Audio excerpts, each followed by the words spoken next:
емтиханға кіргенде өзіме планканы көп жоғары қою үшін 9-дан 10 деп кіргенмін. Более аналитикалық миыңды қолдану керексің. Басында ең жиі жіберген қателіктерің қандай еді? Плато дейді ғой, бір орында тұрып қаласың. Жалпы аргумент келтіруге болмайды, нақты аргументтер келтіру керек.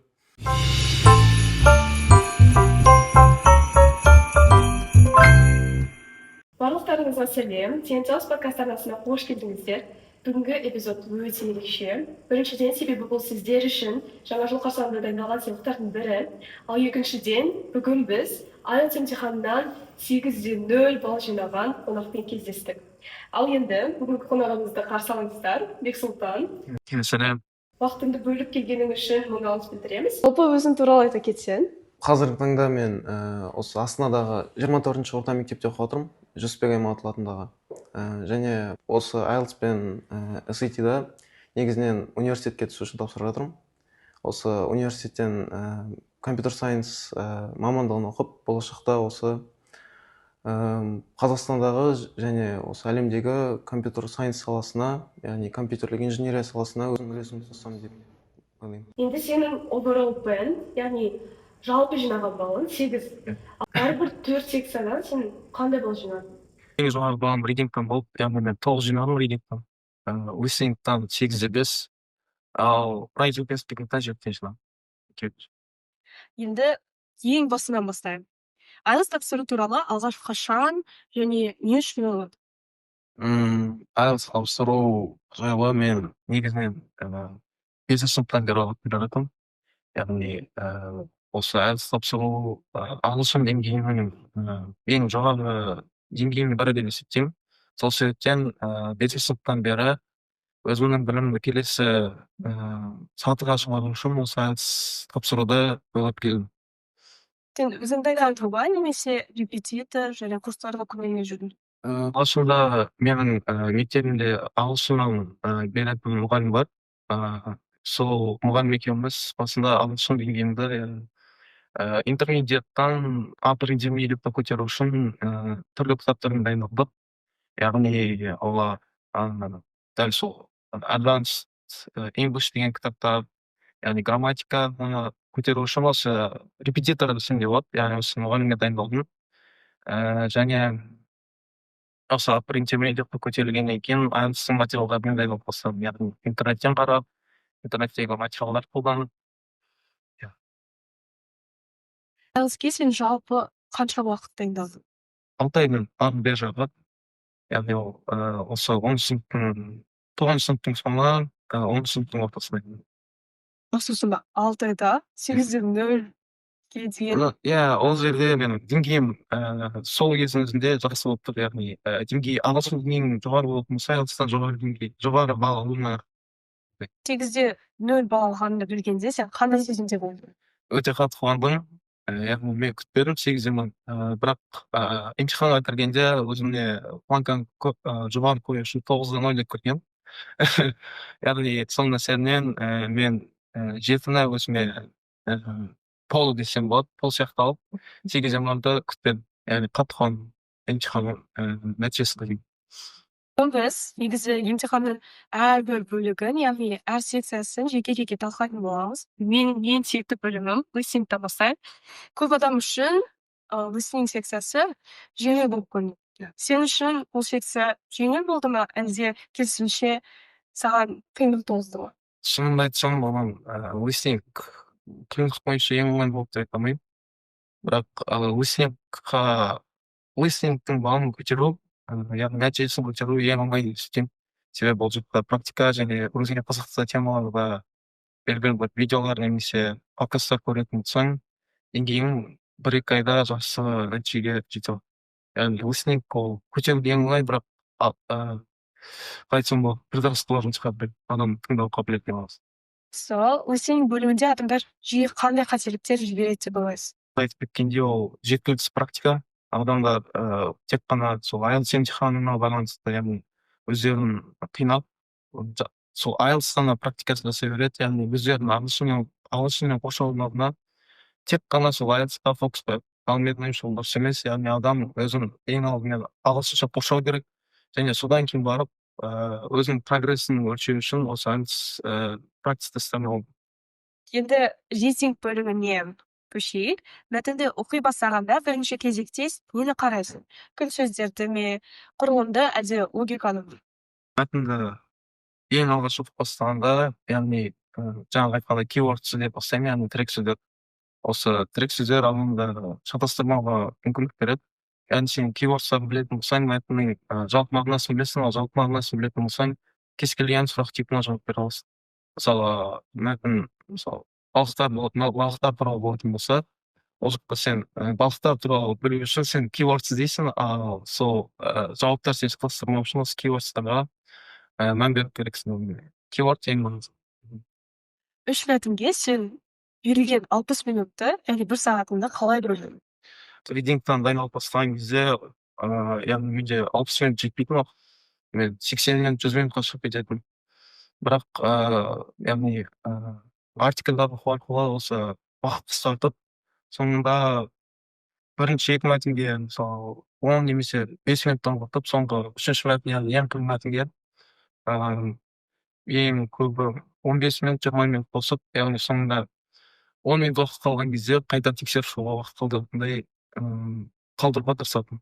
Бексұлтан, сенің резинктан алған баллың максималды, яғни 9, иә?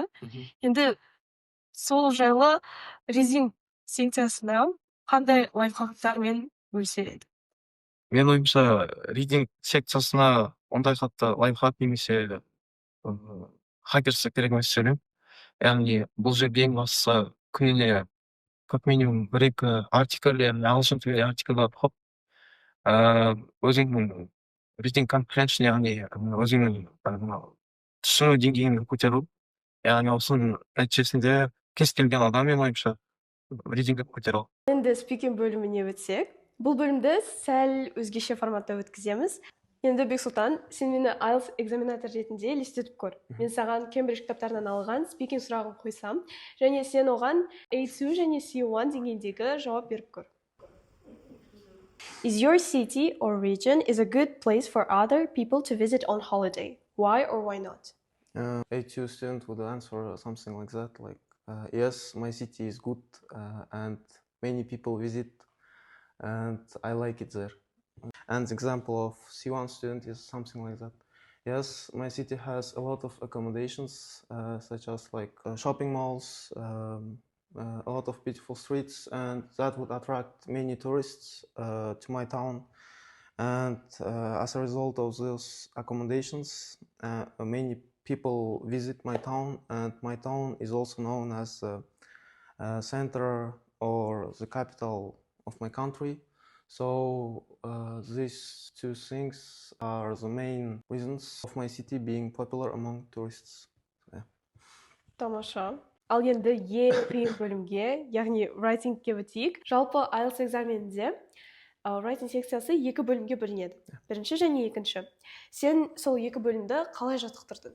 2 бөлімге де әртүрлі жаттығу керек. Яғни бірінші бөлімге сен более аналитикалық миыңды қолдану керексің. Яғни тез мысалы немесе граф, немесе жаңағы басқа да анализдеуге керек затқа қарағанда тез басты трендтерді анықтап, яғни басты заттарды анықтап, осы эссеге түсіруді білу қажетсің.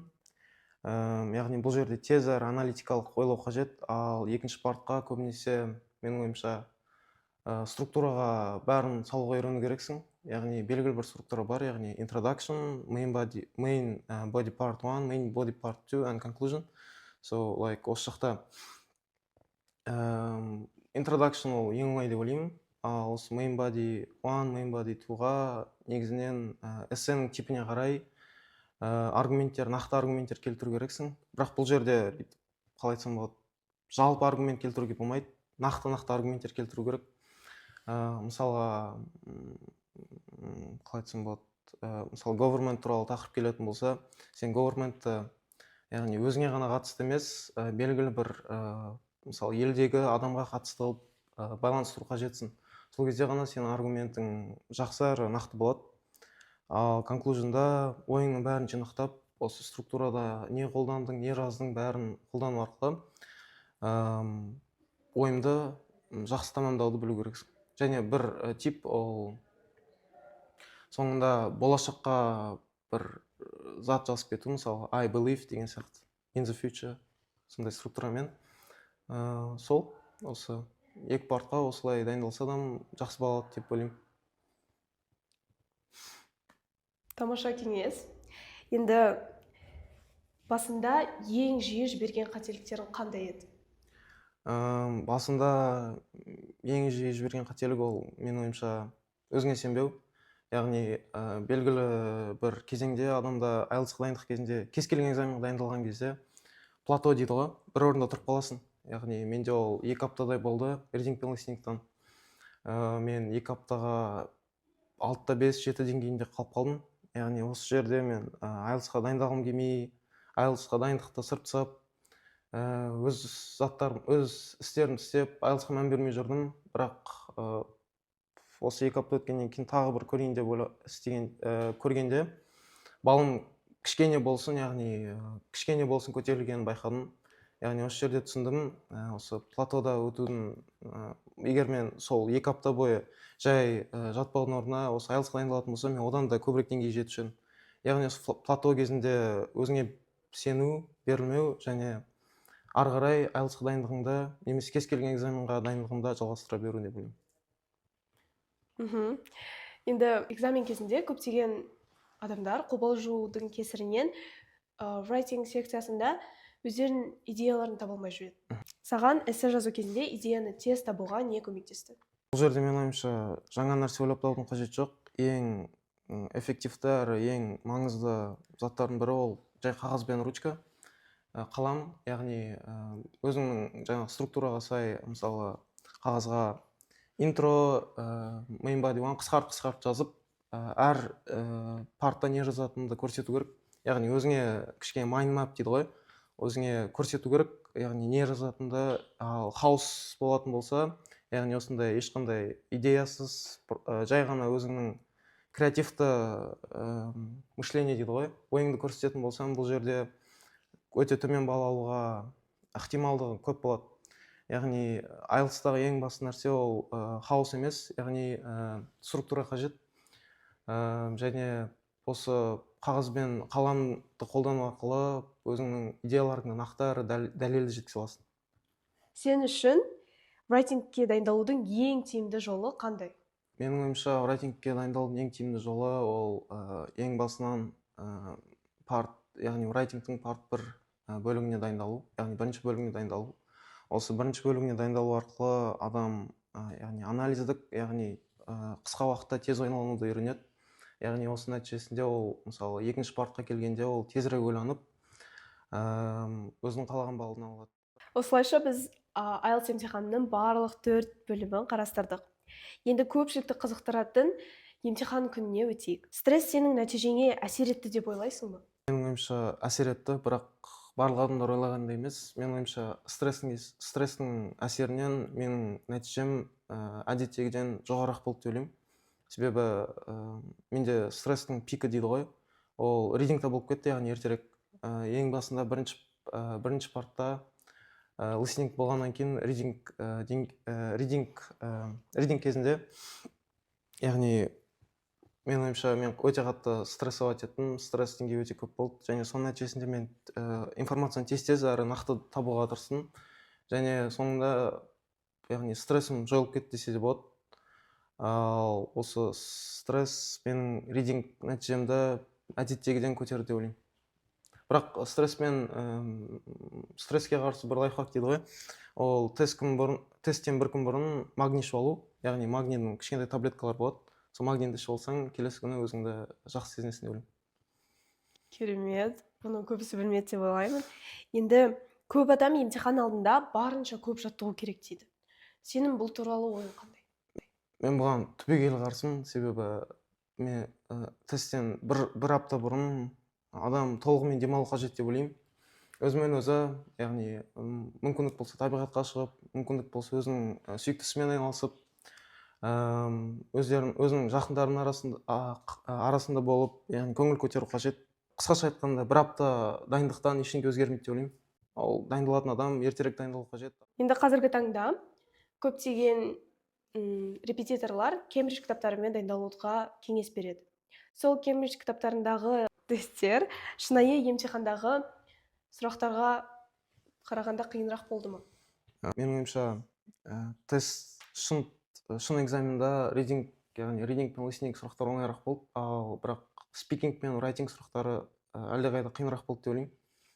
Менде дәл сол тест күні, емтихан күні, яғни менде ридинг өте қысқа тесттер болды, өте қысқа мәтіндер болды, үш бөлімінде де. Ал листингта сұрақтар өте қысқа мысалда келді. Ал спикинг пен райтингта өте күтпеген сұрақтар келді және өте абстрактты темалар келді деп айта аламын. Тамаша. Енді соңғы кішкене ойландыратын сұрақтар. Егер емтиханды қайта тапсыратын болсаң, сен өз дайындығында нені өзгертер едің? Менің ойымша өзіңнің менталитетін дұрыстау, яғни бұл жай ғана тест деп кіру тестке. Яғни ол сен қандай адам немесе қандай ақылды екенін көрсете алмайды, ол сен жай ғана тілдік деңгейіңді өлшейді. Және ол сенің болашағыңа кішкене бір үлес қосса да, соңында егер кез келген салада өзіңді көрсете алсаң, бұл IELTS керек емес деп ойлаймын. Яғни бұл тестті өзіңнен жоғары қоймау керек. Тест әрқашан сенен төмен болады және ол сенің жай ғана тілдік деңгейіңді өлшейді деп ойлаймын. Сол тест жайлы қатты уайымдама деп айтушы едім. Иә, толықтай келісемін. Енді 8-ден 0 балл сенің өміріңе қандай жаңа мүмкіндіктер ашты? Менің ойымша 8-ден 0, яғни университеттерге жол ашылады. Және мысалға болашақта бір жұмыс орнына тұрған кезде бұл IELTS нәтижесі көмектесе алады деген ойдамын. Себебі ол тілдік деңгейді көрсетеді және тіл менің ойымша әрқашанда керек деп ойлаймын. Енді менің қазіргі деңгейім жалпы 6-да 5 немесе 7. Ал сен осы бір оқушыны бір айдың ішінде 7-де 5 немесе 8-де 0 сияқты жоғары деңгейге жеткізу керек болса, сен қандай нақты 3 қадам жасар едің? Ең алғашында менің ойымша ридинг пен листингті көтеру керек, себебі ридинг пен листингті көтеру ол спикинг пен райтинг көтергеннен әлдеқайда оңай. Яғни бұл жерде өзіңе ыңғайлырақ та болады, яғни өзіңе қызықты тақырыптарда артикльдер немесе видеолар көру арқылы, яғни бұл процесс өзіңе де оңай болады. Ал райтинг пен спикингті мен соңғы орынға қоюшы едім, себебі мысалға оқушым 8-де 5, 9 деңгейіне стабильно жететін болса, жаңағы ридинг пен листингтан, онда спикинг пен райтингқа кірісе беруге болады деп ойлаймын. Ал спикинг пен райтингта спикингта ол ең бастысы практика, яғни шын адаммен мен жағдайымда мен сыныптағы осы ағылшын деңгейі более-менее, яғни түсінетін адамдармен практика жасауға тырыстым. Видеозвонокпен болсын, мектепте болсын. Ал райтингта, яғни бұл жерде ең бастысы даже жаңағы айтып кеткендей практика. Бұл жақта тек қана өзіңе байланысты. Яғни структуралар, айта кетерліктей, ол IELTS Advantage деген сайттар өте жақсы көмектеседі. Бұл жерде структура барлығы нақты көрсетілген. Осы нақты қадамдар жасаушы едім өзімнің оқушыма көмектесу үшін. Керемет. Енді қазір көптеген оқушылар IELTS онлайн тест немесе Innovate деген сайттардан пробный тесттерді тапсырады. Сенің тәжірибеңде осы сайттармен дайындалған жөн бе, әлде Кембридж кітаптарымен дайындалған жөн бе? Менің ойымша ол IELTS тапсырушы адамның нағыз IELTS қандай форматта тапсыратыны байланысты. Яғни біз барлығымыз білетіндей екі формат бар: paper-based and computer-based. Мысалы, computer-based тапсыратын болсаң, кітаппен дайындалу өте қателік болады, себебі сен өзіңді environment дейді ғой, өзіңнің сол экзамен кезіндегі қоршаған ортаға үйрете алмайсың, ал тест кезінде сенің нәтижең 1-2 балға түсіп қалуы мүмкін соның нәтижесінде. Яғни өзіңнің қалаған тест форматына байланысты бәрі. Сол, бірақ менің ойымша computer-based, paper-based'тан 100 есе артық деп есептеймін. Сондықтан сайттар жақсы. Ал сен өзің қай форматта тапсырдың? Мен өзім computer-based форматында тапсырдым. Яғни сол computer-based'тің paper-based'тан қандай нақты артықшылықтары бар? Ең біріншіден ол, яғни computer-based'тың нәтижелері әлдеқайда тезірек шығады. Мысалы, paper-based тестін тапсырған адамның результаттары 13-14 күн аралығында шығатын болса, ал компьютер бейс тапсырған адамның результаттары 1-2 күнде шығады. 1-2 күнде шығып уже дайын болады. Яғни осы нәтижесінде адам мысалы дедлайндары оны қысып жататын болса, ол дедлайнына жақын кезде компьютер бейс тапсырып өзінің нәтижелеріне тезірек қол жеткізе алады. Және екінші артықшылыққа келетін болсақ, ол менің ойымша қолмен жазғаннан гөрі клавиатураны қолданған әлдеқайда оңайырақ. Себебі қолмен жазғанда адамның менің ойымша қалай айтсам болады, қолы шаршауы мүмкін, немесе көптеген күтпеген қиындықтар туындап қалуы мүмкін. Мысалға қалам сынып қалуы мүмкін, немесе жазбай қалуы мүмкін дегендей. Ал клавиатурамен жазғанда адам өзіне толық еркіндік бере алады деп ойлаймын. Және бұл жерде ең бастысы қалай тез қолдана алады, соған байланысты деп ойлаймын. Осы екі артықшылық ең басты деп ойлаймын. Жалпы Астана қаласында IELTS емтиханын тапсыру үшін екі орталық бар. Біріншісі ол British Council, екіншісі IDP. Сен осы екеуінің қайсында тапсырдың? Мен өзім IDP-де тапсырдым. Және оның British Councilға қарағанда артықшылықтары бар ма?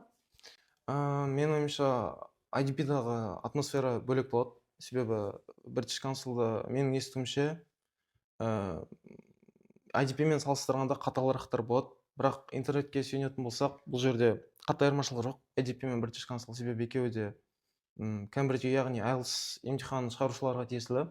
Және бұл жерде профессионалдарға байланысты деп ойлаймын. Қандай экзаменатор алдыңа келеді, соған байланысты деп ойлаймын. Яғни спикинг бөлімінде. Ал қалған бөлімдерде менің ойымша айырмашылық жоқ.